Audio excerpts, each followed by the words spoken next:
What about a language like C, where now I'm just talking, there's almost no references to registers or addresses or memory locations at all. What I'm doing is dealing entirely with is symbolic names for values, so-called variables, and then sequences of operations. And we prefer this because all the details of the machine are pretty much hidden away. And in fact, there are C compilers for MIPS machines and beta machines. We have a C compiler for the beta, and C compilers for the x86. So I can take one sort of machine-independent representation of the computation that I want, and the compiler, depending on which compiler I use, will translate that into the appropriate list of assembly language. So this is a sort of an attempt to build portable software.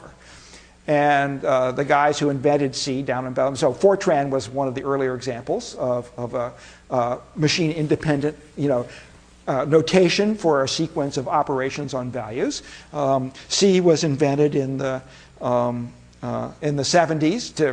to be a slightly more congenial representation, particularly for writing sort of simpler, more operating system-like code than Fortran was. Fortran was really great for formula translation. Fortran was really great for sort of scientific and engineering calculations. It was less good for writing operating systems and things like that. So that's where C got created. So let's talk a little bit about how compilation works. What does a compiler do to get the job done? And I think what you'll discover is that at least a dumb compiler is a very straightforward little engine. It's just this little, we'll write a little recursive definition of the compile function, and mostly it will call itself to compile pieces, sub-pieces of the thing I'm trying to compile. And eventually, with all those recursive calls, you get down to things like, please compile, a reference to the variable x, or please compile a number. And by compile, I mean, please do whatever you need to do and put the answer in a register. And then at the next level, we'll then use the values in the registers to do the multiply or the add. Anyway, we'll see how this works. Okay. So for example, suppose I have two memory locations holding x and y. So in C, when it sees you declare a variable, it says, oh, I'm going to need a memory location for that. So it goes off and creates assembly language programs that will actually create reserved locations in memory to hold the values of particular variables. And then when I see an expression, I sort of have to say, well, I have to do this assignment. So first I better get the value of that expression into a register, and then I can use a store instruction to store that register into y. And to get the value of this expression, I have to do a multiply. So I'd like to get the value of x minus 3 in a register, and the value of y plus 1, 2, 3, 4, 5, 6 into a register. And then I can use the multiply instruction to multiply the two registers and leave the result somewhere in another register, and then the store instruction can take that value and stick it into y. So you can sort of see this as sort of recursive descent as I'm busily simplifying the expressions. At each level, I'm saying, I better get this value and that value in a register, and once I do that, I can use the multiply instruction. To do, for instance, x minus 3, I have to get x in a register, and I could, in theory, get 3 in a register and use the sub instruction. But as it turns out, the compiler says, wait, I know how to subtract small constants from a register, so I don't need to put the value of 3 into a register. All I really have to do is to put x into a register and then use the sub-c instruction to subtract 3, the constant 3 from it. And you see all that coming out here, just like that. But I'm trying to give you a sense of how this is a very simple sort of little recursive process where mostly you ask the compiler to take some little piece of what you're trying to compile and put this value in a register, and you do that for all the pieces you need. Now you have everything you need in registers, and now you can just output the appropriate beta instructions to combine those registers. And now you've finished your expression, and your level of compilation is done. The result's in a register, and so forth and so on. Data structures like arrays. Well, an array is pretty simple. It's just a consecutive locations in main memory. So a single variable held, was one location of memory. An array of 100 values would just be 100 locations of memory. We have this notion of the name of the array actually refers to the address of the first element of the array. That's how C works. So if you say this in C and then you talk about hist, it's actually an integer pointer that points to the first location in the array, the address of the first location in the array.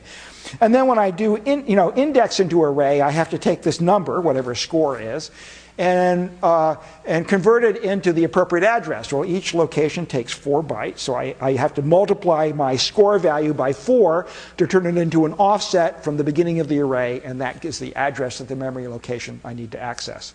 All this is going by sort of fast, but you can look at the slide more carefully to sort of see what's going on. Data structures are much the same way. If you're into figuring out how structs work and pointers, there's some examples on this slide. How do you compile things like high-level programs, like high-level statements like if? Here's if and if else. And so these represent control structure. We're getting away from expressions, and now we're saying, look, depending on the value of expression, I either want to cause this part of the program to be executed or not. And you can see here's how the recursive invocation of the compiler goes. When C sees this, it says, please output code to compile the value of the expression into a particular register Rx. Then I'm going to, at this level compilation, when I'm compiling the if, I'm going to follow the code that evaluated expr by a branch that tests to see whether it's 0 or not. So if it's not 0, in other words, if this expression is not true, I'm just going to branch around this code here, and then the code that I'm going to compile here is the compilation of stuff. So what we have this little template-based approach to compilation for all the control structures. So if and while and for, those are all sort of templates that let me say, look, I need to compile up some pieces. I need to compile expression. I'll need to compile code for everything that's in the body of the if. But here's a couple little extra assembly language program statements that I'll use to control which parts get executed and which parts don't. Okay. So you look at this and say, well, this seems pretty, I can sort of see how this would work. I'm using particular instructions to test the values of expressions and then branching around code that I don't want to be executed. So that these templates, you can sort of see how the if compiles into this and then if else compiles into that. So I just spend a little while thinking about what this means in C and see that this beta assembly language is accomplishing the same thing now at the level of beta instructions. Sometimes the compilers have to get a little weird. For instance, y is greater than 32. Well, you look at this and you sort of go, wait, I don't actually have a greater than instruction in my beta. I only had a compare less than and a compare equal and a compare less than or equal. I don't have a compare greater than. So sometimes the compiler actually has to reverse the sense of the comparisons and sort of, do the opposite. So what it's really doing is instead of checking to see if y is greater than 32, it's checking to see if 32 is less than or equal to y and branching. So there's nothing very mysterious about that. But the compilers do have to know what the machines can do and what it can't. Okay, so now we have some loops. How do we compile? Here's a while statement. And here you sort of see we need the result of expression. If the expression is not true, we're done with the while. If the expression is true, we execute the body of the while, and then we branch back to the beginning of the loop, while loop when we try evaluating the expression again. So, it's just this very simple little template that we use. Sometimes here's another template we can use, and this template does exactly the same thing. Okay, but spends, this seems slightly more complicated. Why do we have this branch at the beginning? What are we doing? So what we're doing is, in fact, putting this one branch, the test at the bottom, and branching back to the beginning of the loop this way. And the reason we've chosen to do that, if I think about this loop, there's this branch instruction that gets executed to test the expression, and this branch to go back to the beginning of the loop. Here, when I'm in the body of the loop, you can see that, in general, only one branch instruction is executed for each pass through the body.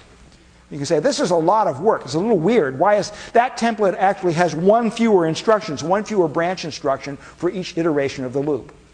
And now you can sort of get a sense of how compilers get complicated. They're trying very hard to make sure that your program is executing as few instructions as possible so it will run as fast as possible.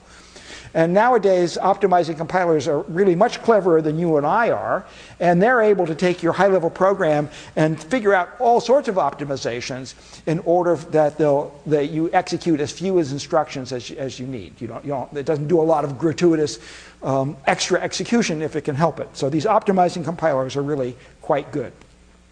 And in particular, they're always concerned with loops, because every time you save something in a loop, an instruction in a loop, because loops often get executed, tens and hundreds and thousands of times, you're actually saving tens and hundreds of thousands of executions of an instruction. So these little optimizations add up to actually fairly significant performance gains. Okay, so we'll take one last little look here. Here's my little factorial program, a little iterative, it uses the while loop to compute factorial.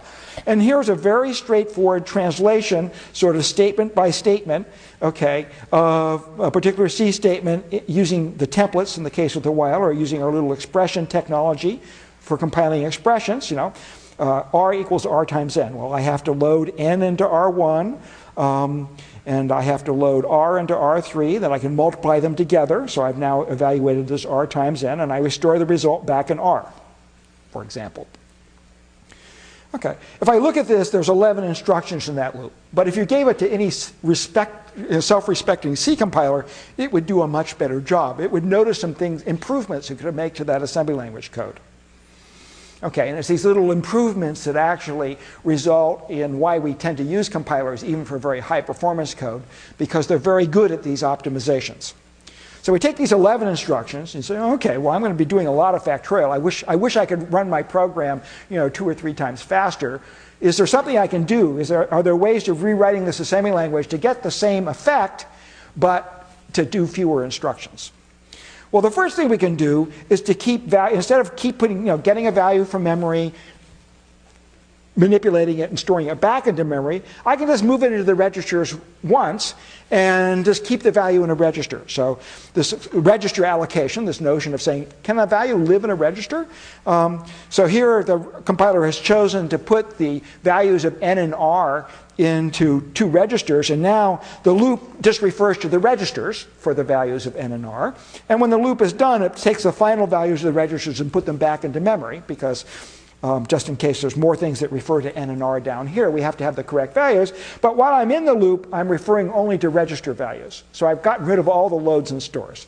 So now we're down to 5 instructions in the loop.